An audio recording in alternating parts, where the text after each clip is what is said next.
Once again welcome to Amar समर्स classes. दोस्तों, आज अपन एडवांस न्यूमेरिकल एनालिसिस में प्रेडिक्टर करेक्टर फार्मूले के बारे में पढ़ने वाले हैं। यूनिट 4 हमारी चल रही है। आज अपन 5th क्लास करने वाले हैं। इससे पहले हमने 4 क्लासें आपको प्रोवाइड की हैं। हालांकि वहाँ पर हमने 2 ही मेथड्स के बारे में जिक्र किया है, लेकिन उन पर बेस्ड एक एग्जाम्पल भी किया है जो एग्ज़ाम पॉइंट ऑफ व्यू से बहुत ही ज़्यादा इम्पोर्टेंट है। आई होप सो कि आपने उनको अब तक देख लिया होगा। अगर आपने नहीं देखा है तो प्लेलिस्ट में आपको वो क्लासेस मिल जाएंगे, आई बटन में भी आपको वो क्लासेस मिल जाएंगी, तो आप वहाँ से जा कर के उनको देख सकते हैं, समझ सकते हैं। आज अपन प्रेडिक्टर करेक्टर मेथड्स के बारे में पढ़ेंगे। ये एक फार्मूला होता है गाइस। एग्जामिनर एग्ज़ाम के अंदर आपसे ये फार्मूला पुटअप करना भी पूछता है।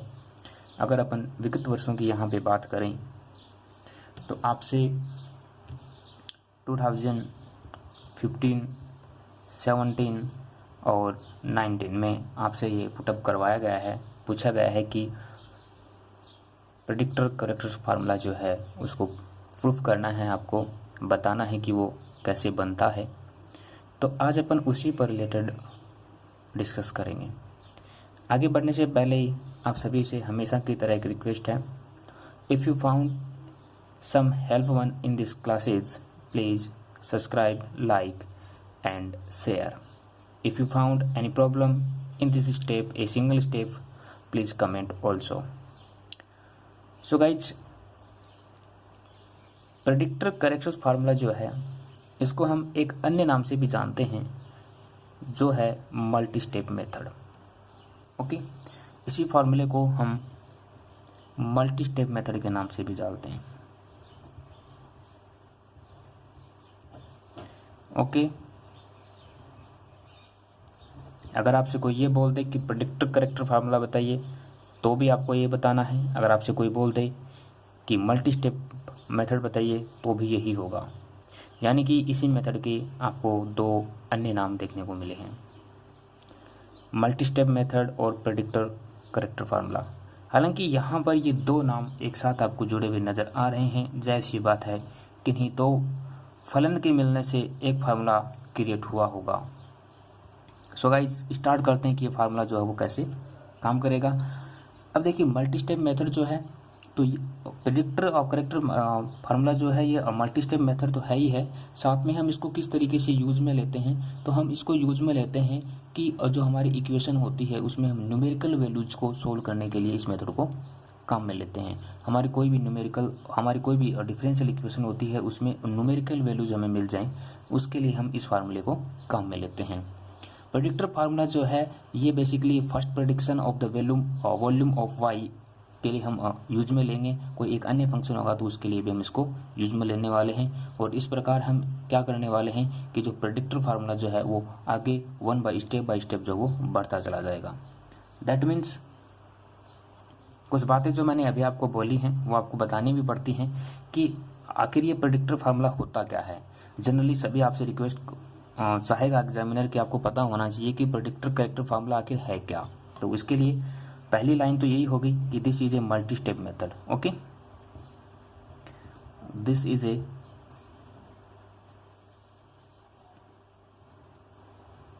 Multi step method. और यूज क्या करते हैं हम इसका, to solve the equation numerical volume numerical values of this method. A predictor formula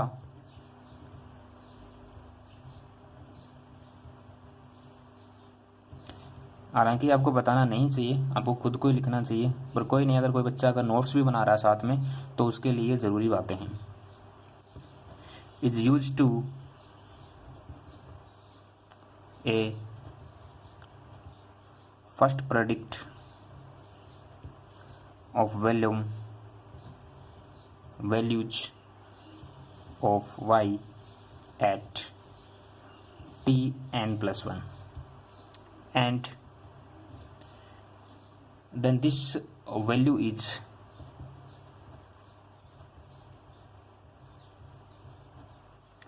improved by character method। आ गया समझ में?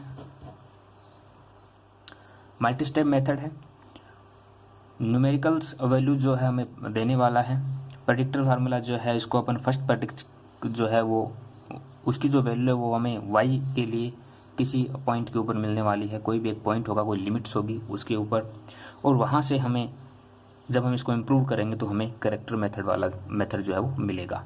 यानी कि प्रेडिक्टर करेक्टर जो फार्मूला है ये बेसिकली दो चीज़ों से मिलकर के बना है, वो ही हमने यहाँ पर डिस्क्राइब किया है।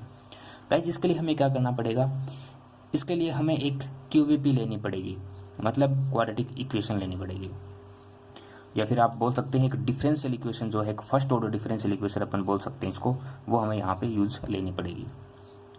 नाउ वी कंसीडर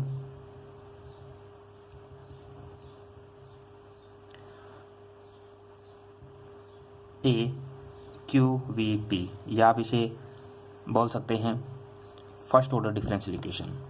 क्या ली हमने, D Y by D X equal to F X Y. क्या ये एक फर्स्ट ऑर्डर डिफरेंशियल इक्वेशन है? जी हाँ दोस्तों, ये बिल्कुल एक फर्स्ट ऑर्डर डिफरेंशियल इक्वेशन है।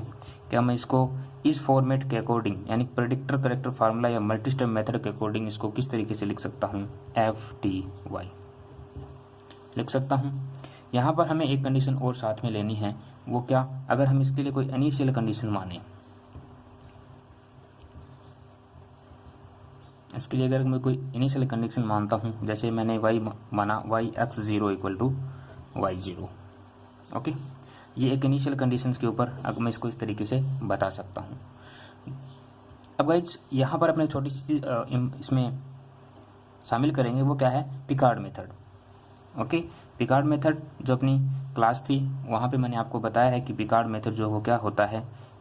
Now we know Picard method. तो पिकार्ड मेथड का जो फार्मूला था वो क्या था, y = y0 plus limit x0 to x f(x, y) dt dx। Okay, अगर यहाँ पर लिमिट्स को अगर मैं थोड़ा चेंज करता हूँ, जैसे according to in this question, तो यहाँ से t0 से t f(t, y, dt)। Okay, ये क्या था, ये पिकार्ड फार्मूला था। ओके, ये पिकार्ड फार्मूला था हमारे पास, पिकार्ड मेथड के अकॉर्डिंग आया था।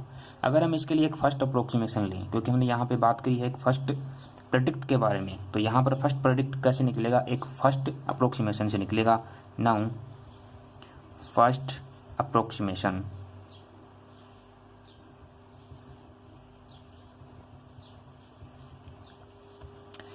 अगर हम फर्स्ट अप्रोक्सीमेशन लेते हैं तो फर्स्ट अप्रोक्सीमेशन हमारा क्या होगा, y1 = y0 plus limits t0 to t f(t, y, dt)।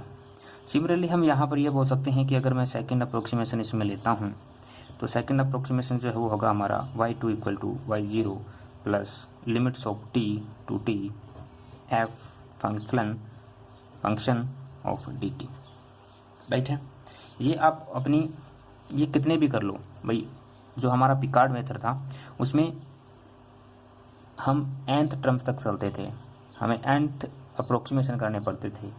अगर हमें गिवन नहीं है तो, अगर हमें गिवन है तो हम उतने ही अप्रोक्सीमेशन इसमें इम्प्लीमेंट करते थे। तो कहने का मतलब ये है कि हम इसको कितना भी कर लें, ये अप्रोक्सीमेशन जो है चलता चला जाएगा। ओके, यहाँ पे ये मैंने आपको पिकार्ड मेथड का थोड़ा सा फॉर्मेट बताया है, क्योंकि यहाँ पे हम इनको यूज में लेने वाले हैं। अब गाइस आप देखिए, यहाँ पे इसको मैं मान लेता हूँ, कोई इक्वेशन नंबर फर्स्ट मान लेता हूँ यहाँ पे इसको। अगर इस इक्वेशन नंबर फर्स्ट का मैं इंटीग्रेशन देता हूँ, now equation first will be integration कैसे, कहाँ तक करें, 2t0 प्लस 4h यहाँ तक एक इंटरवल है t0 to 4h, यहाँ तक अगर मैं इसका इंटीग्रेशन करता हूँ तो मुझे क्या मिलेगा, इक्वेशन फर्स्ट का t0 plus 4h by D T into D T बराबर t0 से t0 plus 4h F T Y D T. सही है।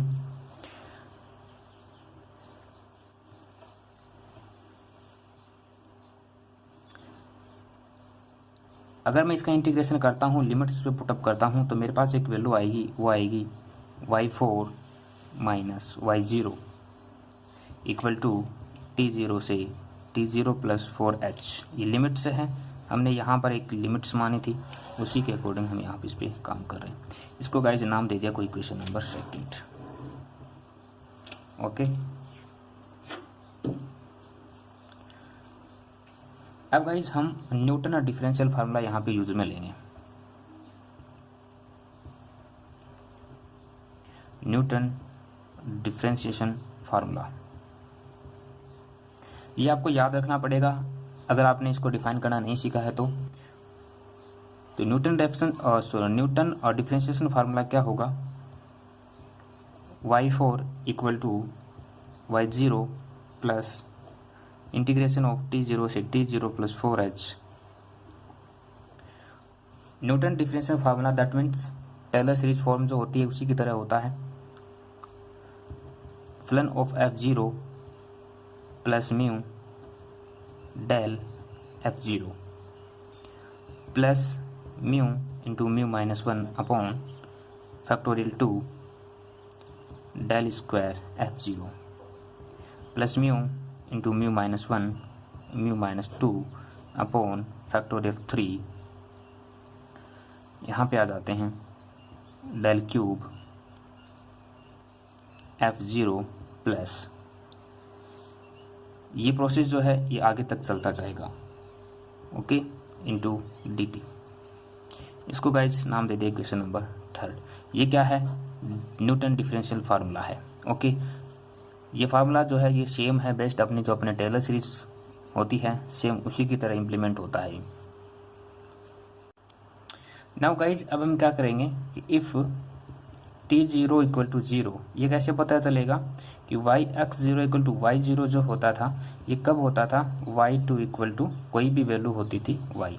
ओके, तो यहाँ पे जो t है इसको अपन क्या रिप्लेस कर सकते हैं, t0 से कर सकते हैं। जब हम इसको t0 से रिप्लेस करेंगे तो यहाँ पर according to in this question इसकी वैल्यू क्या होगी, 0। अगर ये हम इक्वेशन नंबर 3 में t0 इक्वल टू 0 पुटअप करते हैं तो हमारे पास जो वैल्यू है वो क्या आएगी,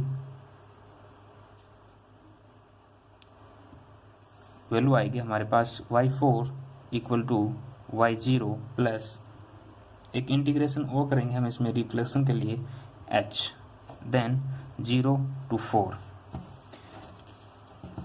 see for in this question now that for this function t0 is put up the value of 0, then t0 0 and 0 is 4h in this stands for h4। okay, and this formula is as used as same to same।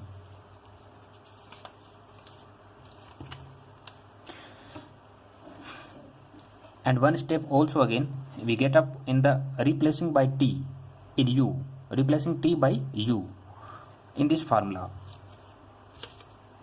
a differential formula, Newton differential formula, this formula will be the replace of a value t by u and the value of put in t0, like that in the get we a new equation for in this question f0 plus mu del f0 plus mu minus 1 upon factorial 2 del square f0 plus mu minus 1 mu minus 2 upon factorial 3 and del cube f0 plus a statement of mu. This will be mu replacing, because replacing t by mu. Okay, now we solve in this question and used of limit y4 equal to y4 plus h. In this question will be solved and use for limits, then we get a new equation. What is the new equation of? New equation is 4f0 plus 8 del f0 plus 20 upon 3 del square f0 plus 8 upon 3 del square f0 plus 28 upon 19 del की power 4 f0 in this question. You know guys, limit 4 in these 4 steps, like that in these questions we like on the 4th step. This is the 3rd step and 4th step is equal to like that mu minus 1, mu minus 2, mu minus 3 upon factorial 4 del की power 4 f0. Okay, in these questions we put limits and solve this question. Now we get a new equation for in this equation. In this equation we also used Newton forward differentiation R. क्या होती है Newton differentiation forward R? जैसे del f0 equal to f1 minus f0 होगा। Similarly अगर del f square f0 होगा तो उसकी value होगी f2 minus 2f1 plus f0। अगर मैं इसका क्यूब कर देता हूँ तो मेरे पास वैल्यू आएगी f3 minus 3f2 plus 3f1 minus f0। ये न्यूटन फॉरवर्ड डिफरेंशियल इक्वेशंस हैं in this question, and this questions will be used for in these questions. f0 that will be f0, f square f0, del square f0 that will be there, and cube that cube. Okay, this is the cube also again. Okay, यहाँ से हम क्या करेंगे, इन वाली ये जो values हैं, इन values को अगर मैं क्वेश्चंस में पुटअप करता हूँ तो मेरे पास एक इक्वेशन आती है। वो क्या आती है, y4 equal to y0 plus 4h upon 3 into 2f1 minus f2 plus 2f3। Okay, ये वाली जितनी भी वैल्यू हैं ये आपको इस इक्वेशन में पुटअप करनी है खुद से, और उसके बाद आप इसको सोल्व करोगे और एक अरेंज मेथड में अगर आप इसको लिखते हैं तो आपके पास ये मेथड जो है मिलने वाला है। और यही मेथड क्या है आपका, मेथड नहीं फार्मूला आप बोल सकते हो इसको। और अगर इसी फार्मूले को मैं, ये एक फंक्शन के लिए था, अगर इसको मैं वाई फंक्शन के लिए लेके जाता हूँ तो ये बनेगा आपके पास y4 equal to y0 plus 4/3h into 2y1 minus y2 plus 2y3। Okay, तो ultimately this is Milne's predictor corrector formula. Okay, ये आपको याद तो रखना है, आपको प्रूव करना भी आना चाहिए, क्योंकि 2015, 2017, 2019 राजस्थान यूनिवर्सिटी जयपुर में आपसे पूछा गया है 3 साल तक लगातार, है ना। आई होप सो कि आपको समझ आया होगा। अगर फिर भी कोई स्टेप, क्योंकि मैंने डायरेक्ट स्टेप यहाँ पे लिखी हैं ताकि आप खुद भी थोड़ी मेहनत करें, क्योंकि ये फार्मूला जो है ये हर कोई आपको पुटअप करना नहीं बताता है। इस पर बेस्ट एग्जांपल जो हम आपको ज़रूर बता दी जाएंगे, बहुत मिल जाएंगे आपको, है ना। लेकिन मेथड कैसे आया या फिर ये फार्मूला कैसे पुटअप होता है ये कोई नहीं बता पाएगा, इसलिए मैंने क्या किया, इसको थोड़ा सा बताया है आपको, और कुछ स्टेप्स जो वो मैंने खुद से मतलब छोड़ी हैं जानबूझ के, ताकि आप खुद उस पर काम कर सको। ओके, जैसे कि यहाँ पर अगर मैं बात करता हूँ तो ये वाली वैल्यूज जो मैंने यहाँ पे पुट करके नहीं बताई आपको, ये आप खुद पुट करोगे तो जाहिर सी बात है थोड़ा बहुत तो सोल्यूशन आप खुद करोगे तो क्या हो जाएगा, ये वाली इक्वेशन जो है आपको याद हो जाएंगी ऑटोमेटिकली। हाँ, अब जब ये याद हो जाएंगे तो आपको इनको याद करने की अलग से ज़रूरत नहीं पड़ेगी और आप इनको पुटअप कर सकते हैं और आपको ये वाला फार्मूला मिल जाएगा। ये वाला फार्मूला तो आपको ये मतलब याद रखना ही रखना है हर हाल में, और पूछा भी गया है एग्जामिनर तो आपको याद होना भी चाहिए।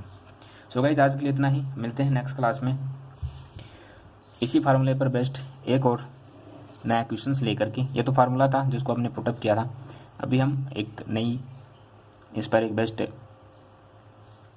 एग्जाम्पल लेकर के आएंगे जो लास्ट 2 से 3 ईयर में पूछा गया होगा, कोई ऐसा सा, है ना। सो गाइस आज के लिए इतना ही, थैंक यू सो मच, मिलते हैं नेक्स्ट क्लास में। ख्याल रखिए अपना, हंसते रहिए, मुस्कुराते रहिए। थैंक यू सो मच दोस्तों।